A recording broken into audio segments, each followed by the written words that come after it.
धनधान्य देई ही काळी आई धनधान्य देई जोडते मनाची नाती आमची माती आमची माणसं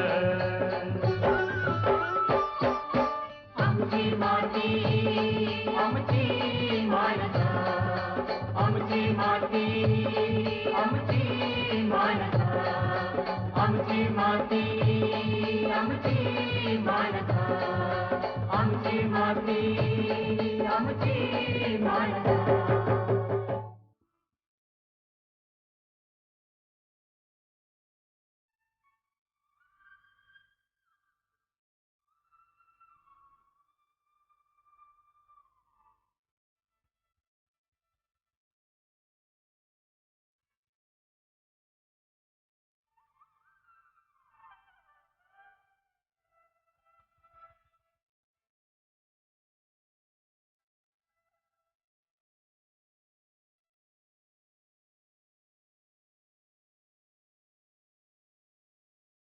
आपल्यापाशी असलेल्या शेतजमिनीतून कुटुंब खर्च चालविण्या इतकं उत्पन्न मिळावं अशी प्रत्येक शेतकऱ्याची इच्छा असते. मात्र अल्पभूधारक शेतकऱ्यांना त्यांच्या शेतातून पुरेसं उत्पन्न मिळतंच असं नाही. असं असलं तरी वाडवडिलांपासून चालत आलेल्या शेती व्यवसायाचा तो त्याग करू शकत नाही. कोकणातील शेती ही पाऊस पाण्यावर अवलंबून असल्यामुळे तिथला शेतकरी वर्षातून एकच पीक घेऊ शकतो. स्वाभाविकच शेतकऱ्यांच्या हाती येणारं उत्पन्न खूपच कमी असतं. घर खर्चाचा ताळमेळ साधण्यासाठी शेतीबरोबर एखादा जोडधंदा करणं हे आता शेतकऱ्यांसाठी गरजेचं होऊन बसलं आहे. दीपक रमेश पाटील हे कोकणातील एक अल्पभूधारक शेतकरी. रायगड जिल्ह्याच्या मुरुड तालुक्यातील मांडला हे त्यांचं गाव. वडिलोपार्जित 3 एकर क्षेत्रात भातशेती करताना त्यांनी शेतीला पूरक म्हणून कुक्कुटपालनाचा व्यवसाय सुरू केला आहे. मी दीपक रमेश पाटील, राहणार मांडला, तालुका मुरुड, जिल्हा रायगड. आम्ही पोल्ट्री व्यवसाय हा वडिलांपर्यंत चालू आहे आणि वडिलांनी हे चालू ठेवलेला जो व्यवसाय आहे तो मी शाळा कॉलेज झाल्यानंतर नोकरी धंद्यासाठी बाहेर न जाता मी हा धंदा स्वीकारून ह्या धंद्यामध्ये अत्याधिक हे कशी प्रगती होईल यासाठी मी प्रयत्नशील आहे आणि ह्यातून चांगलं उत्पन्न मिळेल त्यासाठी मी प्रयत्न करून आमची घरातील व्यवसाय व शेतीच करतो. कोकणातील शेतकऱ्यांच्या अडचणी विचारात घेऊन कोकण कृषी विद्यापीठातील तज्ज्ञ संशोधक सातत्यानं नवनवीन संशोधन आणि प्रयोग करीत असतात आणि शेतकऱ्यांना फायदेशीर पूरक व्यवसायासंबंधी मार्गदर्शक ठरणारी माहितीही पुरवित असतात. रायगड जिल्ह्यामध्ये काम करत असताना असं निदर्शनास आलं की इथला मुख्य व्यवसाय हा शेती व्यवसाय आहे आणि इथे भात शेती केल्या जाते. परंतु रायगड जिल्ह्याला मुंबई पुण्यासारखे मोठ्या लोकसंख्येचे जे शहरं आहेत हे असल्यामुळे या कोकणामध्ये किंवा रायगड जिल्ह्यामध्ये शेतीपूरक व्यवसायाला एक अनन्यसाधारण महत्त्व आहे. रायगड जिल्हा तसं मुंबईजवळ असल्यामुळं इकडं समुद्रकिनारा असल्यामुळं पर्यटनाच्या दृष्टिकोनातून बरेचसे लोक येत असतात आणि आज कोंबडीचे अंडे किंवा कोंबडीचं मटण जे आपण ज्याला चिकन म्हणतो याच्याकडे लोकांचा पाहण्याचा दृष्टिकोन एक पूरक अन्न म्हणून असल्यामुळे आज याला जास्त मागणी आहे आणि त्या दृष्टिकोनातून आज आम्ही कुक्कुटपालन या विषयाचे या कृषी विज्ञान केंद्रामार्फत शेतकऱ्यांना प्रशिक्षण प्रात्यक्षिके देण्याचा आम्ही प्रयत्न करत असतो. कुक्कुटपालन हा शेतकऱ्यांना 4 पैसे मिळवून देणारा जोड व्यवसाय असला तरी कमी जमीन असलेल्या शेतकऱ्याकडे स्वतंत्र पोल्ट्री शेड उभारण्या इतकीही जमीन नसते. कुक्कुटपालनात रस घेणाऱ्या अल्पभूधारक शेतकऱ्यांसाठी कृषी विज्ञान केंद्रानं परसातील कुक्कुटपालन विकसित केलं आहे. पण मित्रांनो, सर्वच शेतकरी बांधव हे पोल्ट्री शेड वगैरे बांधू शकत नाहीत. म्हणून डॉक्टर बाळासाहेब सावंत कोकण कृषी विद्यापीठाने या कोकणातील जो अल्पभूधारक शेतकरी आहे की जो जास्त पैसे या व्यवसायामध्ये गुंतवू शकत नाही, तर ह्या शेतकऱ्यांसाठी परसातील कुक्कुटपालन ही जी संकल्पना आहे ही चांगल्या पद्धतीने मांडलेली आहे. तर त्याच्यामध्ये बरेचसे शेतकरी जे असतात ब्रॉयलर न करता देशी कोंबडी पालन याच्याकडे जास्त करून हे करतात. परसातील बरेचसे लोक गावठी कोंबडी पाळतात. परंतु असं निदर्शनास आलं की गावठी कोंबडीतून शेतकऱ्यांना तेवढा काही फायदा होत नाही. म्हणून या गावठी कोंबडीला पर्याय म्हणून डॉक्टर बाळासाहेब सावंत कोकण कृषी विद्यापीठानं जे सुधारित जाती विकसित झालेल्या आहेत देशी कोंबडी पालनामध्ये, त्याच्यामध्ये गिरिराज आहे, वनराज आहे, कडकनाथ आहे अशा जातीमध्ये तर गिरिराज ही जात आहे ती कोकणामध्ये चांगल्या पद्धतीने परसामध्ये रुळते आणि म्हणून तर इतर शेतकऱ्यांनी परसातील कुक्कुटपालनासाठी गिरिराज या जातीचं संगोपन केलं तर त्यांना याच्यातून चांगला फायदा मिळतो. कारण गिरिराज ही जी देशी कोंबडी पालन करताना गिरिराज ही दिसायला गावठी कोंबडीसारखीच आहे आणि हिच्यामध्ये विविध रंगछटा आढळतात आणि ही सहसा रोगाला बळी पडत नाही आणि या आपल्या कोकणातल्या वातावरणामध्ये ही चांगल्या पद्धतीने परसामध्ये रुळणारी जात आहे. तर या कोंबडीपासून वर्षाला आपल्याला जवळजवळ 150 अंडी ते 180 पर्यंत मिळतात, 150 ते 180. सरासरी याचं अर्थशास्त्र पाहिलं तर एका कोंबडीपासून आपल्याला वर्षाला 1200 ते 1400 रुपये मिळतात आणि खर्च वजा केला तर 1000 रुपये आपल्याला प्रॉफिट याच्यातून नक्कीच मिळतं. म्हणून आज बऱ्याचशा शेतकरी आज आमच्या रायगड जिल्ह्यामध्ये हे परसातील कुक्कुटपालन करताना दिसत आहेत आणि महिन्याला अंडी विकून जवळजवळ 7-8 हजार रुपये महिन्याला ते कमावतात. तर आपणही या माध्यमातून आपण देशी कोंबडी पालन असेल किंवा ब्रॉयलर कुक्कुटपालन असेल किंवा इतर जे शेतीपूरक व्यवसाय असतील याच्याकडे आपण गांभीर्यानं थोडं लक्ष द्यावं, कारण ही शेतीपूरक जोडधंदे करणे ही काळाची गरज आहे. रोहा येथील कृषी विज्ञान केंद्राच्या तज्ज्ञांकडून प्रशिक्षण आणि मार्गदर्शन घेतल्यानंतर गेल्या 3 वर्षांपासून दीपक पाटील यांनी आपल्या शेतात 3 आणि घराजवळ 1 अशा 4 पोल्ट्री शेड्स उभारून कोंबड्या पालनाचा उद्योग सुरू केला आहे. हे व्यवसाय करत असताना आम्हाला पुणे मुंबई ह्या ठिकाणाहून जे हातचरे आहेत त्या वेगवेगळ्या कंपनीचे चिक्स आम्ही इथं एका दिवसाचे पिल्लं आम्ही इथं आणतो आणि ते 25 ते 20 दिवसामध्ये 1 किलोचा जो पिल्ला होतो. नंतर मग त्याचे तो मार्केटला आम्ही विक्रीसाठी काढतो. तसं आमचा स्वतःचा चिकन शॉप आहे. पण ह्या आमच्या परिसरामध्ये 8 किलोमीटरच्या आतमध्ये जे छोटे छोटे हे आहेत दुकानं आहेत, शॉप आहेत, चिकन शॉप, त्यांना आम्ही पुरवण्याचा प्रयत्न करतो. कुक्कुटपालनात कोंबड्यांची निगा, लसीकरण, पाणी आणि खाद्य व्यवस्थापन याकडे लक्ष देणं गरजेचं असतं. कृषी विज्ञान केंद्राच्या तज्ज्ञांच्या मदतीनं घरच्या घरीही कुक्कुट खाद्य तयार करता येते आणि ते स्वस्त पडते. आता तुम्ही बघता की आमच्या घरासमोर साईडला माझी स्वतःची पोल्ट्री आहे. त्याच्यामध्ये मी हजार पक्षी महिन्याला काढतो आणि ते वाढवण्यासाठी जो लागणारा खाद्य आहे तो मी जो स्टार्टिंगला जो पिल्लं येतात त्यासाठी मी कंपनीचं खाद्य घेतो आणि एक 15-20 दिवसाचा पिल्ला झाल्यानंतर आम्ही स्वतः खाद्य बनवतो आणि त्यासाठी मका, सोया आणि जे मेडिसिन लागते ते आम्ही बाहेरून मागवून इथे मिक्सिंग करून आम्ही पक्ष्यांना देत असतो.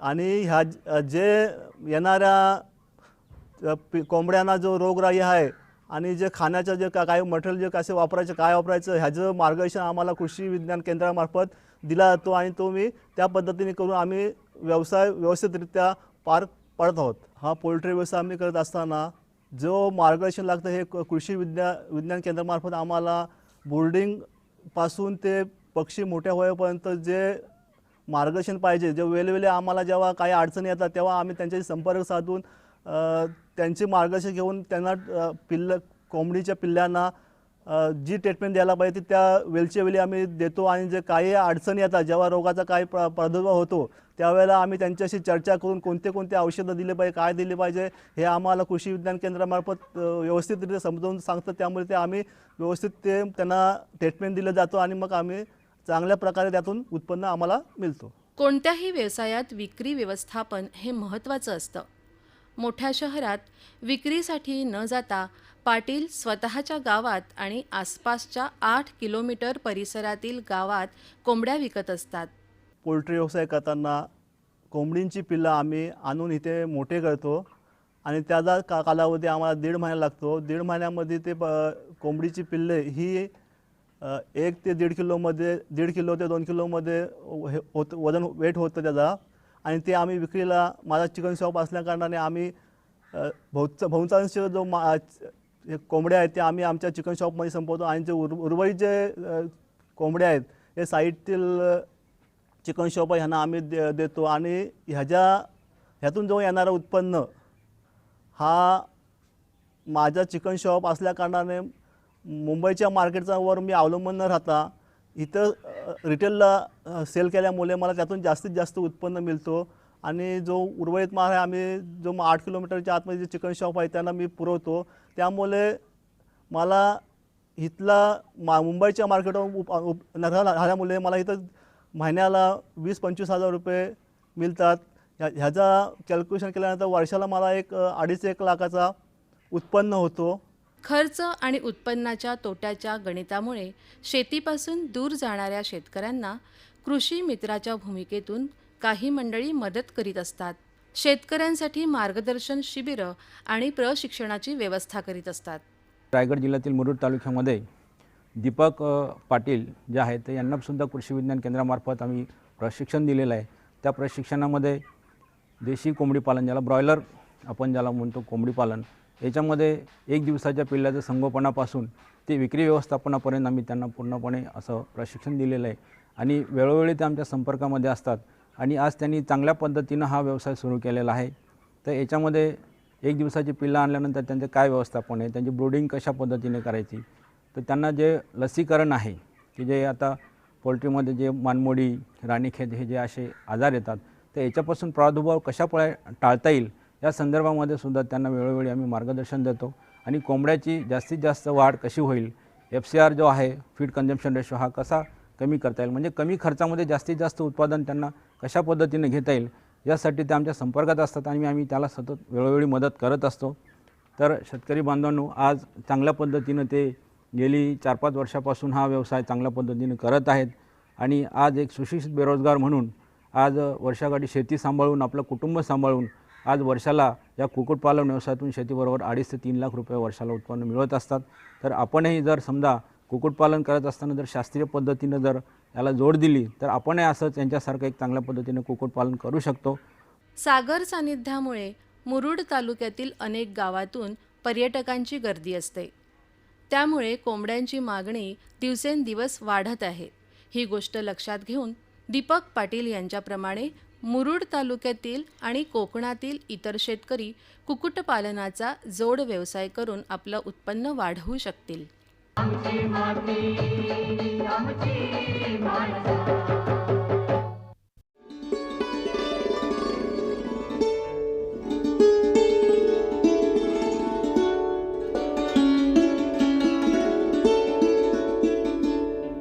नागली हे पीक आदिवासी बहुल असल्यामुळे अनेक ठिकाणी या पिकाच्या संदर्भात वेगवेगळ्या न्यूट्रासिटामॉल्स जे म्हणतो आपण, आहारातील प्रथिनातील महत्त्व आणि आरोग्यदायी जे आपण पीक म्हणतो, तर ते नागलीच्या बाबतीत अतिशय तंतोतंत खरे आहे.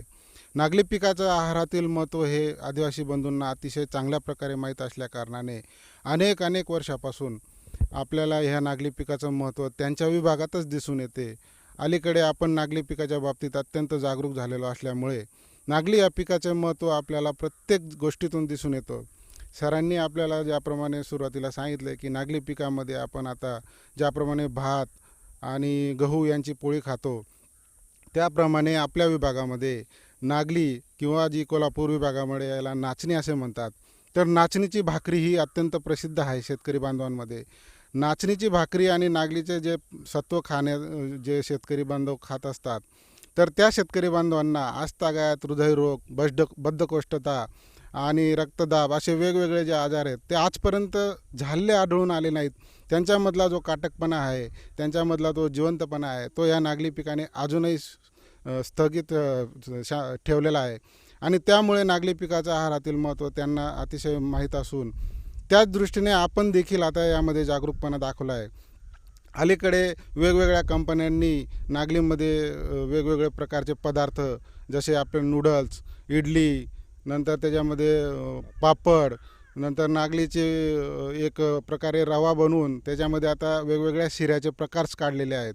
लहान बाळांसाठी त्यांनी माल्ट असा जो प्रकार आहे तो माल्ट त्यांनी आता नवीन जसा वेगवेगळ्या कंपन्यांचे ते लहान मुलांना सिरप वगैरे बनवून पाजतात आणि त्यांच्यामध्ये सत्व टिकवले जातात, त्याप्रमाणे नागलीमध्ये देखील वेगवेगळ्या प्रकारचे माल्ट बनवून कंपन्यांनी मार्केटमध्ये टाकलेले आहेत. शेतकरी बंधूंनो, हे पीक आपल्याला साधारणपणे हलक्या ते मध्यम जमिनीमध्ये घेतले जाते ह्या पिकाचं सर्वात महत्त्व म्हणजे अनेक शेतकरी बांधव आपल्या ज्या पडीक जमिनी आहेत, डोंगर उताराच्या जमिनी आहेत, त्यामध्ये लावत असतात आणि आपल्या फक्त घरगुती खाण्यासाठी किंवा घरगुती वापरासाठी जे करत असतात. परंतु आता असे न करता ह्या पिकामध्ये जर आपल्याला अर्थकारण जर चांगल्या प्रकारे करायचं असेल, शेतकरी बांधवांची आर्थिक परिस्थिती जर अधिक सुधारायची असेल, चांगली ठेवायची असेल, तर नागली पिकामध्ये आपल्याला अत्यंत जास्त पद्धतीने, चांगल्या पद्धतीने पीक उत्पादन घेऊन यामध्ये आपल्याला जास्तीत जास्त आपली आर्थिक स्थिती बसवता येते. नागली या पिकाच्या संदर्भात थोडक्यात माहिती अशी की आपण ज्या जमिनीत हे पीक लावतो त्या जमिनीत आपण जे खत व्यवस्थापन म्हणतो ते आपण करत नाहीत, परंतु जर ते व्यवस्थापन केलं तर आपल्या उत्पन्नामध्ये कमीत कमी 40% अधिक भर होते.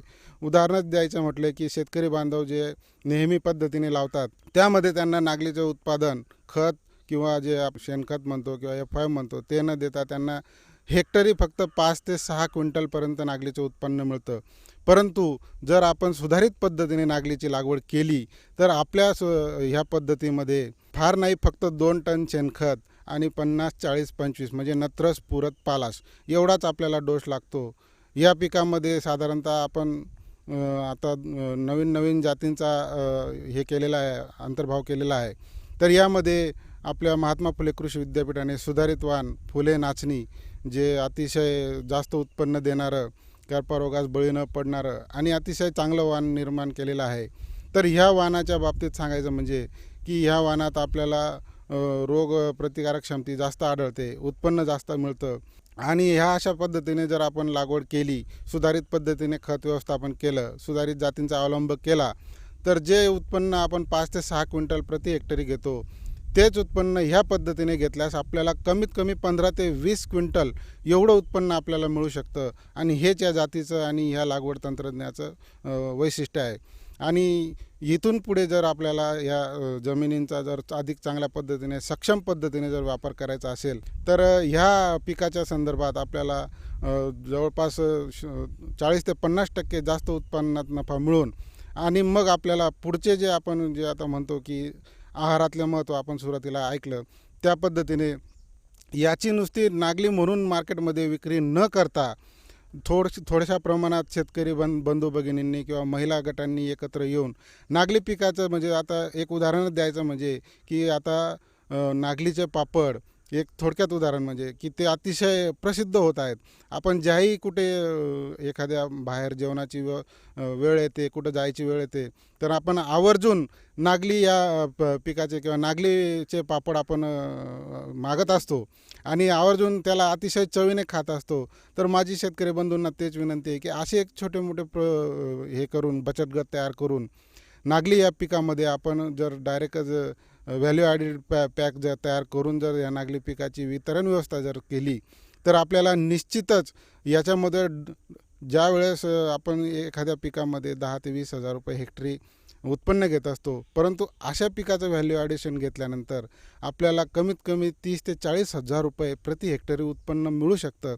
आणि ज्या महिला भगिनींनी एकत्र येऊन हा कार्यक्रम केला असेल तर त्या पिकाचे अजून महत्त्व होऊन अजून या पिकाला पुढे भविष्यात जास्तीत जास्त वाव मिळू शकतो आणि आपल्या ह्या पिकामुळे अनेक लोकांचं आरोग्य देखील अतिशय चांगल्या प्रमाणात आपण सुधरवू शकतो. आमची माती आमची माणसं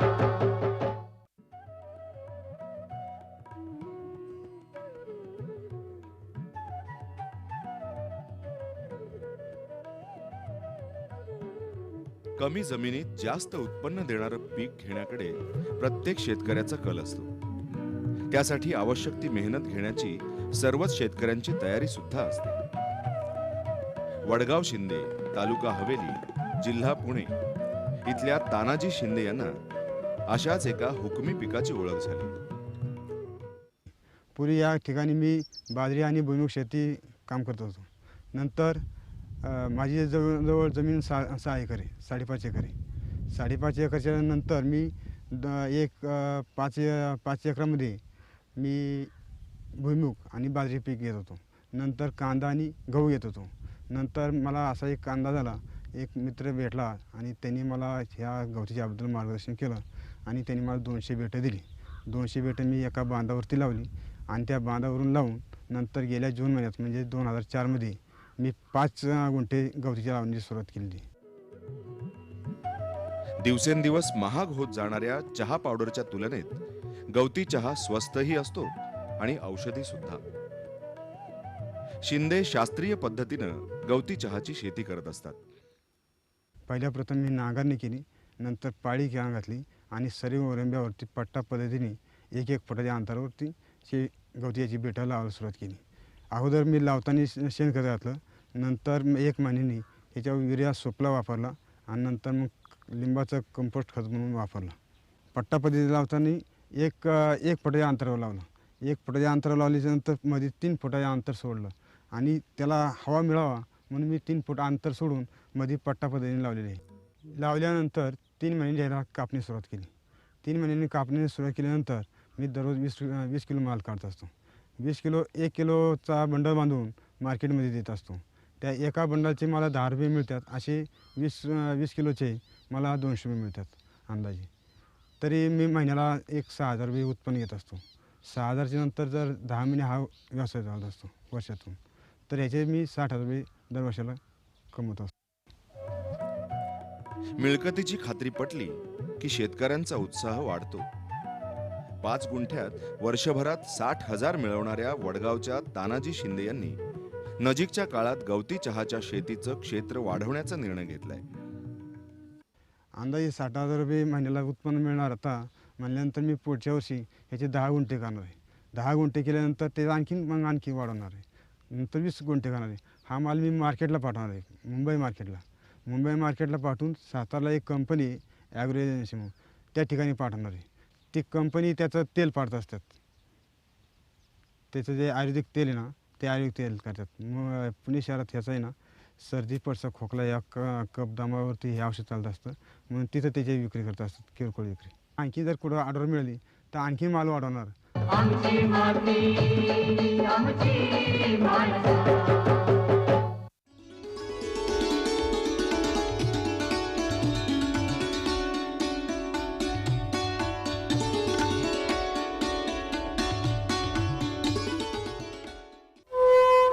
ठाणे, रत्नागिरी, रायगड जिल्ह्यात प्रामुख्याने पावसाच्या पाण्यावर अवलंबून असलेली भात शेती केली जाते. पावसाची अनियमितता आणि मजुरांची कमतरता यामुळे अशी भातशेती करणं आज जिकरीचं होऊन गेलंय.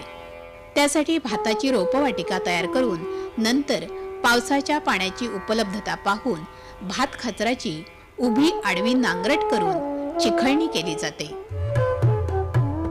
रोपवाटिकेतील भाताची रोपं काढून त्याची चिखळणी केलेल्या क्षेत्रामध्ये पुनर्लागवड केली जाते.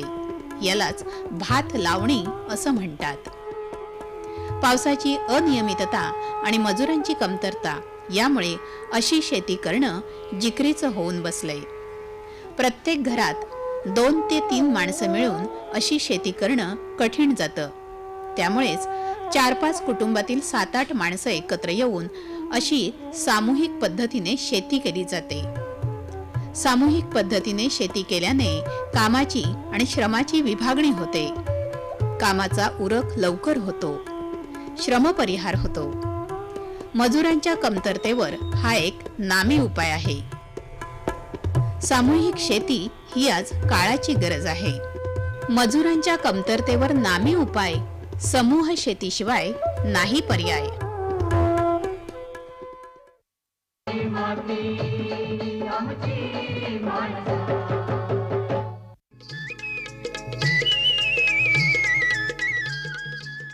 खतांच्या वापरामध्ये आपण कुठं चुकतो किंवा शेतकरी कुठं नेमकं चुकतं हे फार महत्त्वाचं आहे.